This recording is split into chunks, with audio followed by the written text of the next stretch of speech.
Hello students, you are most welcome to our channel English Urdu Tutorial. So students, हम लोग पिछले videos में chapter 12 यानी sphere के मैथ नंबर 1 से लेकर 15 नंबर के ABC तक सॉल्व कर चुके थे।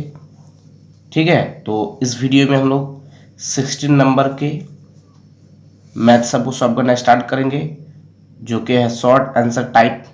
ठीक है, ऐसे तो चलिए एक नंबर मैथ को पढ़ते हैं। The numerical values of volume and whole surface area of a solid hemisphere are equal।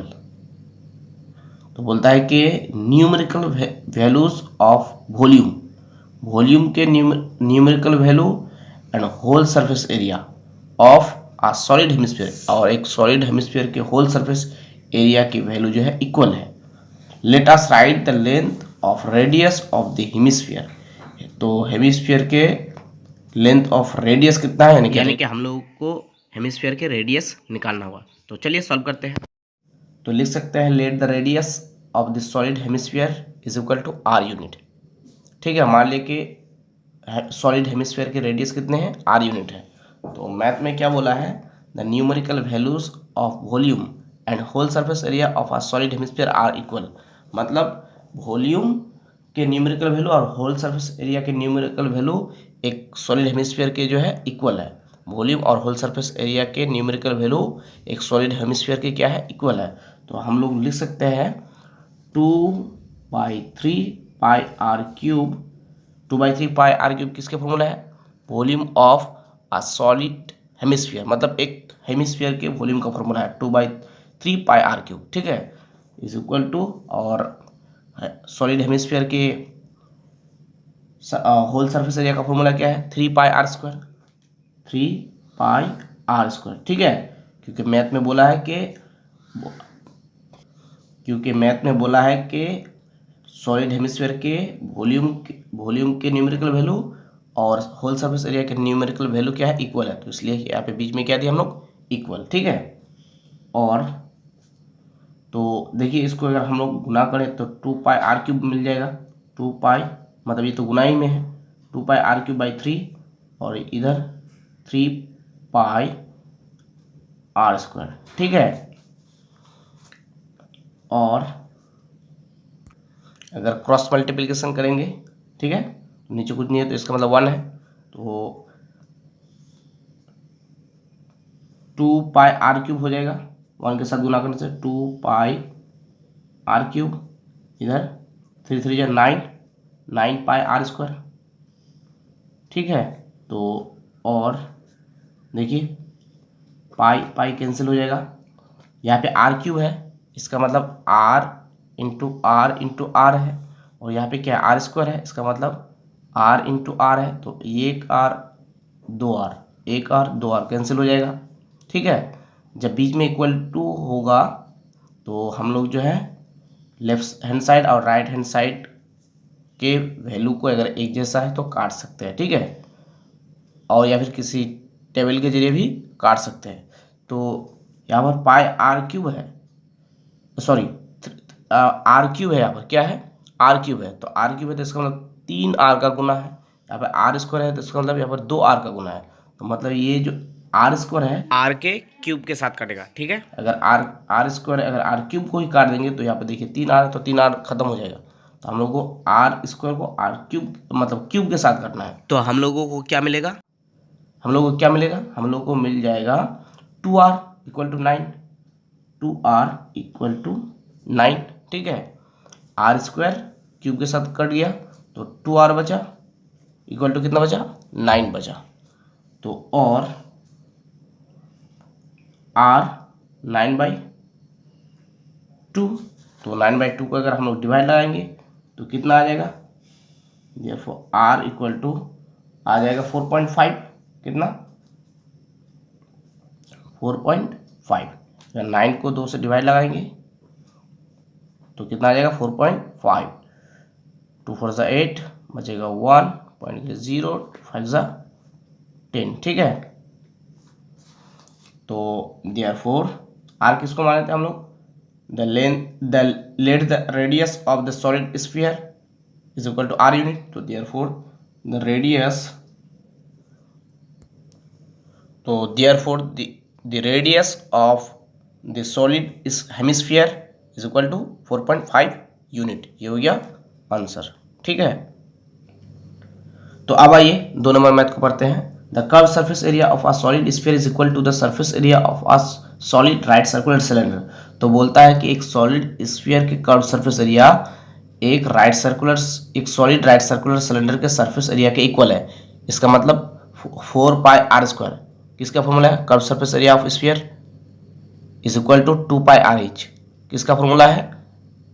Right circular cylinder के कर्व सरफेस एरिया या फिर सरफेस एरिया। ठीक है, इसका मतलब 4 pi are square is equal to 2 pi are h. ठीक है, the length of both height and diameter of cylinder are 12 centimetre.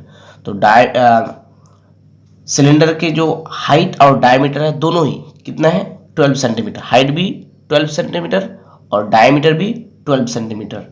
Let us write the length of radius of the sphere. तो length of radius of the sphere कितने होंगे, मतलब sphere के radius के लंबाई कितने हैं वो निकालना है। ठीक है, तो चलिए सॉल्व करते हैं।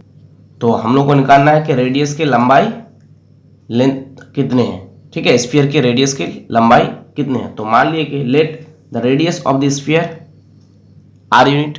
मान लेते हैं कि स्फीयर के रेडियस कितने हैं? आर यूनिट है।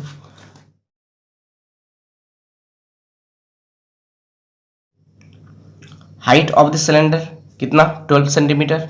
डायमीटर ऑफ द सिलेंडर ये भी इक्वल टू कितना होगा? 12 सेंटीमीटर, क्योंकि हाइट और डायमीटर सेम है। Therefore radius of the cylinder 6 centimetre. अगर डायमीटर 12 सेंटीमीटर हो तो रेडियस कितना हो जाएगा? 6 सेंटीमीटर। ठीक है, तो अकॉर्डिंग टू द प्रॉब्लम में हम लोग लिख सकते हैं 4 pi are square is equal to 2 pi are h. 2 pi are h मतलब 4 पाई आर स्क्वायर किसका फॉर्मूला है? Curve surface area of sphere, और 2 pi are h curve surface area या सरफेस एरिया या lateral surface area of cylinder. ठीक है, ये दोनों के जो मतलब कर्व सरफेस एरिया है इक्वल है, तो इसलिए लिख सकते हैं 4 pi are square is equal to 2 pi are H. तो और 4 इंटू पाई की वैल्यू 22/7 इंटू आर स्क्वायर। ठीक है, स्फीयर के रेडियस को आर माने हैं, और 2 इंटू 22/7 इंटू आर कितने हैं सिलेंडर के, मतलब रेडियस 6, तो इंटू 6, और हाइट कितने हैं 12, तो इंटू 12। ठीक है, तो देखिए 22/7 22/7 कैंसिल, उसके बाद 2 1 जा 2, 2 2 जा 4, 2 1 जा 2, 2 3 जा 6। ठीक है, तो हम लोग को क्या मिल गया?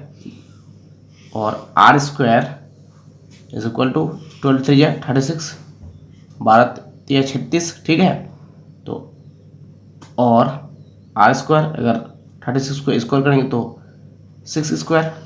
ठीक है, तो स्क्वायर स्क्वायर कैंसिल, तो देयरफॉर आर इक्वल टू 6। तो therefore the radius of the sphere is equal to 6 centimetre. तो यहाँ पे हम लोग को यूनिट नहीं लिखना है, यहाँ पे सेंटीमीटर लिखना है। ठीक है, क्योंकि यहाँ पे यूनिट दिया हुआ है। तो यहाँ पे हम लोग क्या रखेंगे? Let the radius of the sphere is equal to r centimetre. तो therefore the radius of the sphere कितना आ गया? 6 सेंटीमीटर। तो ये क्या हो गया? आंसर। तो अब आइए 3 नंबर मैथ को पढ़ते हैं। Whole surface area of a solid hemisphere is equal to the curve surface area of the solid sphere. मतलब whole surface area of a solid hemisphere के होल सरफेस एरिया का formula क्या है? 3 pi are square is equal to the curve surface area of a solid sphere. Whole surface area of a solid hemisphere is equal to the whole surface area of a solid sphere. मतलब hemisphere के whole surface area solid के curve surface area के equal है। Curve surface area का formula क्या है? 4 pi are square. ठीक है, let us write the ratio of length of radius of hemisphere and sphere. तो हम लोगों को क्या निकालना है, लेंथ और मतलब रेडियस ऑफ हेमिस्फीयर और स्फीयर के रेशियो निकालना है।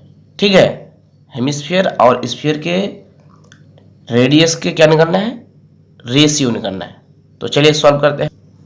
तो लिख सकते हैं let the radius of solid hemisphere is equal to R1 unit. मान लीजिए कि सॉलिड हेमिस्फीयर के रेडियस कितना है, R1 यूनिट है, and the radius of sphere, और स्फीयर के रेडियस क्या है, R2 यूनिट है। हेमिस्फीयर के रेडियस R1 यूनिट है और स्फीयर के रेडियस R2 है। तो हम लोग लिख सकते हैं अकॉर्डिंग टू द प्रॉब्लम। तो अकॉर्डिंग टू द प्रॉब्लम में क्या लिख सकते हैं, देखिए सॉलिड हेमिस्फीयर के सरफेस एरिया का फॉर्मूला क्या होगा, 3πr²। तो 3πr यहाँ पर रेडियस कितना है, R1, तो R1 square is equal to किसके, स्फीयर के सरफेस एरिया के इक्वल है। मतलब हेमिस्फीयर के सरफेस एरिया जो है स्फीयर के कर्व सरफेस एरिया के इक्वल है। तो स्फीयर के कर्व सरफेस का एरिया का फॉर्मूला क्या होगा, 4πr²। 4π, तो स्फीयर के लिए रेडियस क्या माने हैं, R2, तो R2 स्क्वायर। ठीक है, तो और पाई पाई कैंसिल हो जाएगा। ठीक है, तो 3R1 स्क्वायर मिलेगा हम लोग को, 3R1 स्क्वायर, और इधर 4R2 स्क्वायर।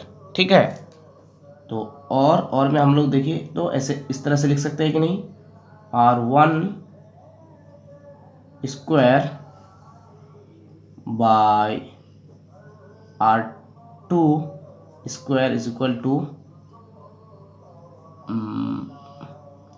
4/3, ऐसे लिख सकते हैं कि नहीं, देखिए तो ऐसे हम लोग इस तरह से हम लोग लिख सकते हैं। क्यों, क्योंकि जब ये क्रॉस मल्टीप्लिकेशन करेंगे R1 स्क्वायर को 3 से, तो 3R1 स्क्वायर मिलेगा, और 4 को R2 स्क्वायर से मल्टीप्लाई करेंगे तो 4R2 स्क्वायर मिलेगा। ठीक है, 3R1 स्क्वायर मिल जाएगा क्रॉस मल्टीप्लिकेशन में, और 4R2 स्क्वायर मिल जाएगा। इसका मतलब इस तरह से हम लोग लिख सकते हैं, R1 square by R2 square is equal to 4/3। ठीक है, यहाँ पे थोड़ा सोच के लिखना है। और क्योंकि हम लोग को जो है रेडियस के दोनों स्फीयर की हेमिस्फीयर और स्फीयर के रेडियस के रेशियो निकालना है, इसलिए हम लोगों को इस तरह से लिखना है। ठीक है, तो हम लोग अब क्या कर सकते हैं, R1 बाई R2 को होल स्क्वायर कर सकते हैं। ठीक है, और इक्वल टू क्या हो जाएगा, 4/3। ठीक है, और R1 बाई R2, तो यहाँ से अगर स्क्वायर को हटाएंगे तो इधर क्या बन जाएगा, रूट, मतलब यहाँ पे इधर रूट चल जाएगा, तो रूट 4/3। ठीक है, ये रूट जो है दोनों के लिए है, 4 के लिए भी है, 3 के लिए भी है। और R1 बाई R2, इसका मतलब ये रूट दोनों के लिए है, तो इसका मतलब रूट 4/3। ठीक है, और R1 बाई R2, तो रूट 4 कितना होता है, 2, और रूट 3 ही। ठीक है, तो therefore R1 is to R2, इसको रेशियो में लिख सकते हैं। ठीक है, is equal to 2 is to root 3। तो R1 इज टू R2 कितना आ गया, 2:3। तो लिख सकते हैं therefore the ratio of lengths of radius of hemisphere and sphere is equal to 2:3। ये क्या हो गया, आंसर। ठीक है, तो अब आइए 4 नंबर मैथ को पढ़ते हैं। If curve surface area of a solid sphere is S, solid sphere के कर्व सरफेस एरिया कितना है, S है, अगर एंड वॉल्यूम इज V, और वॉल्यूम V है। मतलब सॉलिड स्फीयर के अगर कर्व सरफेस एरिया S है और वॉल्यूम V है, let us write the value of S³ by V square. तो हम लोग को S³ बाई V स्क्वायर की वैल्यू निकालना है, not putting the value of pi, मतलब पाई की वैल्यू जब पुट नहीं करना है। तो चलिए सॉल्व करते हैं। Curve surface area of sphere, curve surface area कितना है, S है, तो which is equal to 4 pi are square, क्योंकि curve surface area of sphere का फॉर्मूला क्या होता है 4 पाई आर स्क्वायर। ठीक है, इसका मतलब S equal to 4 pi are square. ठीक है, वॉल्यूम ऑफ स्फीयर कितना दिया है V, तो वॉल्यूम का फॉर्मूला क्या होता है 4/3 पाई आर क्यूब। ठीक है, तो हम लोग को V(S3/V² का स्क्वायर की वैल्यू निकालना है, S3/V² की वैल्यू निकालना है। ठीक है, तो चलिए सॉल्व करते हैं इसको कि इसकी वैल्यू कितने होंगे। तो S क्या है 4 पाई आर स्क्वायर, मतलब सरफेस एरिया। तो S के जगह हम लोग क्या लिख सकते हैं 4 पाई आर स्क्वायर, क्यूब है तो बाहर क्यूब। ठीक है, और V 4/3 पाई आर क्यूब, तो बाहर क्या है स्क्वायर है, तो यहाँ पे क्या लिखेंगे स्क्वायर, क्योंकि V के ऊपर स्क्वायर है। तो इसको अगर हम लोग सॉल्व करें तो 4 का क्यूब 64 पाई क्यूब, और 2 और 3 को गुना करेंगे, मतलब 2 और 3 अंदर वाले पावर और बाहर वाले पावर को गुना करना है, तो 2 3 6, तो r पावर 6, और नीचे 4 का स्क्वायर 16 और 3 का स्क्वायर 9 और पाई स्क्वायर। ठीक है, और 3 2 6, r पावर 6। ठीक है, तो r पावर 6 कैंसिल हो जाएगा, और पाई स्क्वायर पाई के क्यूब के साथ कैंसिल हो जाएगा, तो हम लोग को क्या मिल जाएगा 64 पाई, और नीचे 16/9, तो हम लोग इसको कैसे लिख सकते हैं 64 पाई,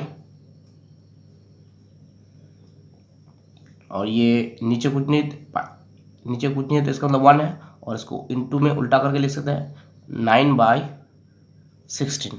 ठीक है, तो 16 1 16, 16 4 64। ठीक है, तो इसको गुना करने से 9 4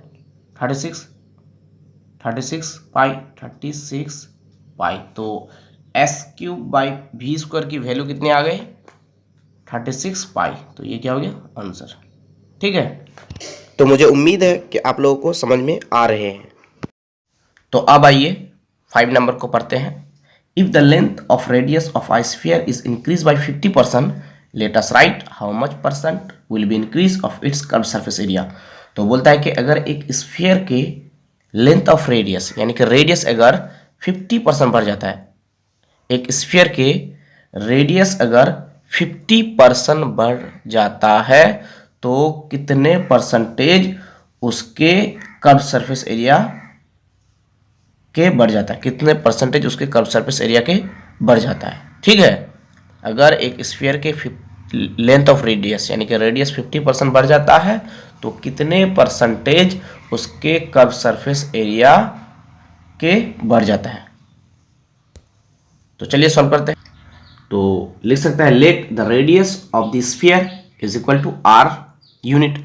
मान ले कि स्फीयर के रेडियस कितने हैं आर यूनिट है, तो therefore curve surface area of the sphere, तो कर्व सरफेस एरिया के फॉर्मूला क्या होता है स्फीयर के लिए 4 pi are square, 4 pi are square. तो एरिया में हमेशा स्क्वायर होता है, तो स्क्वायर यूनिट है तो स्क्वायर यूनिट। ठीक है, तो उसके रेडियस कितने परसेंट बढ़ जाता है 50%। तो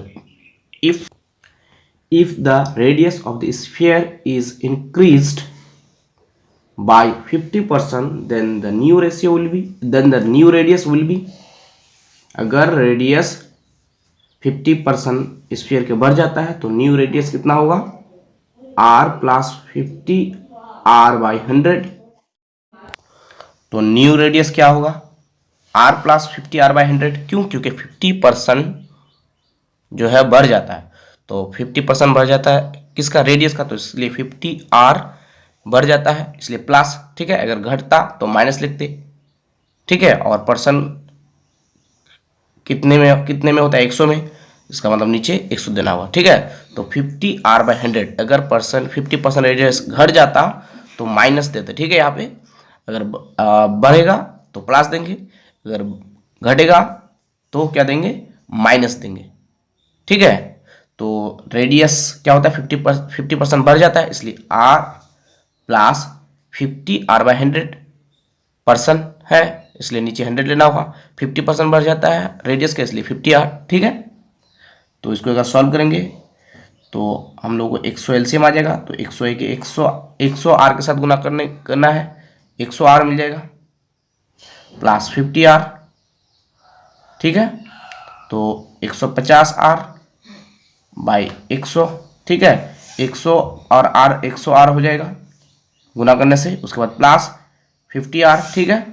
ये तो एलसीएम करके करना होगा, आप लोगों को तो पता ही होगा शायद, ठीक है। तो इसको काटने से 0 0 कैंसिल हो जाएगा, और 5 2 10, 5 3 15, तो 3r बाई कितना मिला, 3r by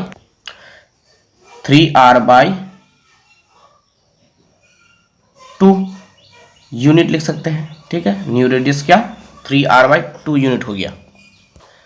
therefore the new curve surface area of the sphere, तो स्फीयर के कर्व सरफेस एरिया का फॉर्मूला क्या होता है, 4πr², 4πr²। तो r कितना है, मतलब न्यू रेडियस कितना है, 3r/2, तो 3r/2 स्क्वायर, और यहाँ पे लिख सकते हैं हम लोग स्क्वायर यूनिट, क्योंकि एरिया के लिए होता है स्क्वायर, ठीक है। तो इसको सॉल्व कर सकते हैं, तो 4π इंटू 3 का स्क्वायर 9r² और 4 का स्क्वायर 2 का स्क्वायर 4, 2 का स्क्वायर 4, तो 4 4 कैंसिल हो जाएगा, ठीक है। तो हम लोग क्या मिल जाएगा, 9πr², गुना करने से 9πr², ठीक है। 9πr² स्क्वायर यूनिट, ठीक है। तो अब लिख सकते हैं therefore increase curve surface area of the sphere. Increase curve surface area क्यों, क्योंकि 50% जो है रेडियस बढ़ जाता है, तो 50% अगर रेडियस बढ़ जाता है तो न्यू कर्व सरफेस एरिया कितना आ जाता है, 9πr², कितना 9πr², ठीक है। तो new curve surface area 9πr² हो जाता है, और पहला वाला कर्व सरफेस एरिया कितना है, 4πr² है, ठीक है। तो 9πr² माइनस 4πr², तो कितना इंक्रीज हुआ हम लोग को मिल जाएगा 9πr² में, मतलब न्यू कर्व सरफेस एरिया से अगर पुराने कर्व सरफेस एरिया को पहले वाले कर्व सरफेस एरिया को माइनस कर देंगे तो कितने कर्व सरफेस एरिया इंक्रीज हुआ वो हम लोग को मिल जाएगा, ठीक है। तो 9πr² में अगर 4πr² माइनस हो जाए तो कितना बचेगा, 5πr², ठीक है। तो हम लोग को जो भी area curve surface area increase हुआ उसको परसेंटेज में लिखना है, ठीक है। तो therefore increase percentage of curve surface area of the sphere, तो कितना परसेंटेज कर्व सरफेस स्फीयर के कर्व सरफेस एरिया का बढ़ गया, उसको कैसे निकाल सकते हैं, तो जितना कर्व सरफेस एरिया इंक्रीज हुआ उसको ऊपर लिखना है, तो 5πr² इंक्रीज हुआ, 5πr²। अगर परसेंटेज घटता, अगर रेडियस घटता तो न्यू कर्व सरफेस एरिया भी क्या होता, घटता, तो जो घटता उसको भी ऊपर लिखते, और जो बड़े मतलब इंक्रीज होगा कर्व सरफेस एरिया उसको भी कहाँ लिखना है, ऊपर लिखना है। और पहले जितना मतलब कर्व सरफेस एरिया था उसको नीचे लिखेंगे, पहले कितना था 4πr², तो उसको क्या कहाँ लिखेंगे, नीचे लिखेंगे, ठीक है। तो जितना इंक्रीज हुआ उसको ऊपर, और जितने पहले थे उसको नीचे, तो 4πr² पहले था, और इंटू 100 क्योंकि परसेंटेज निकालना है, ठीक है। तो जितना इंक्रीज हुआ उसको ऊपर, और पहले जितना था उसको नीचे, और इंटू 100 परसेंटेज निकालने के लिए बाहर परसेंटेज ले सकते हैं, ठीक है। तो पाई कैंसिल हो जाएगा, r² कैंसिल हो जाएगा, 4 1 4, 4 2 8, बचेगा 2 2 और 0 20, 4 5 से 20, 25 और 5 मिला तो 25 5 है, कितना हो जाएगा 125, 125, तो 125% क्या हो जाएगा, बढ़ जाएगा। तो स्फीयर के कर्व सरफेस एरिया 125% क्या हो जाएगा, बढ़ जाएगा। तो मुझे उम्मीद है कि आप लोगों को समझ में आ रहे हैं, और प्लीज़ आपसे रिक्वेस्ट है कि लाइक ज़रूर करें और कमेंट में बताएं कि वीडियो कैसी लगी। तो ये चैप्टर तो यहाँ से फिनिश हो गया। अगर आप लोगों को एप्लीकेशन में किसी किस्म की प्रॉब्लम है या फिर कहीं पे भी अगर स्फीयर के मैथ मिले और आप लोग सॉल्व नहीं कर सके तो आप लोग कमेंट कर सकते हैं, मैं ज़रूर आप लोगों को रिप्लाई करूँगा। So thank you for watching, thank you for listening, have a beautiful day, Tata.